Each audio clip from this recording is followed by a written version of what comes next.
This is question 3 and 19 from exercise 1.10 in Project Maths 3A.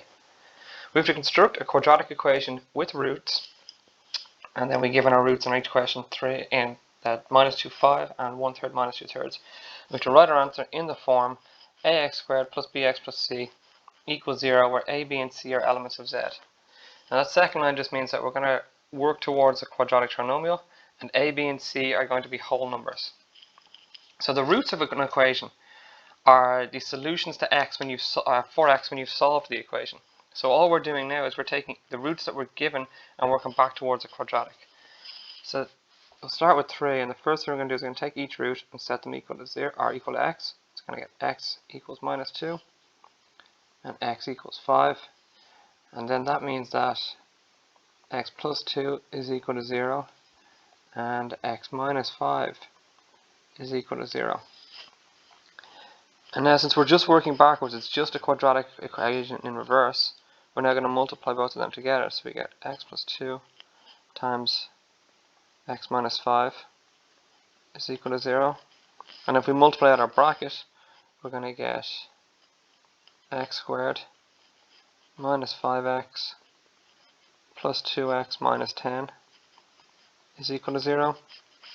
And then if we tidy that up a bit in the middle, we get x squared minus 3x minus 10 is equal to 0. And that's it. We've constructed a quadratic equation with the roots minus 2 and 5, and our answer is now in the form ax squared plus bx plus c is equal to 0. So that's the answer to question 3 just there. If we look at 19, we're given fractional roots, which is going to be a little bit different, but still a relatively similar procedure.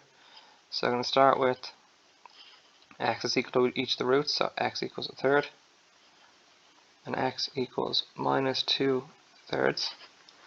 And then from here we're going to clear we'll work one at a time, so we're going to clear the fractions on them. But for the one on the left, if we multiply both sides by 3, we'll get rid of the third.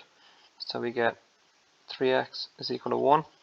And if we bring our 1 over, we get 3x minus 1 is equal to 0. And for the one on the right, we're going to multiply by 3 again to clear out our fraction, because 3 is on the bottom of the fraction. So we get 3x equals minus 2, which means that 3x plus 2 is equal to 0. Now we can multiply them again with each other. So we get 3x minus 1 times 3x plus 2 is equal to 0. And we multiply those brackets out, we're going to get 9x squared plus 6x minus 3x minus 2 is equal to 0. And if we tidy that up a little bit in the middle, we end up with 9x squared plus 5x minus 2 is equal to 0. And that is that.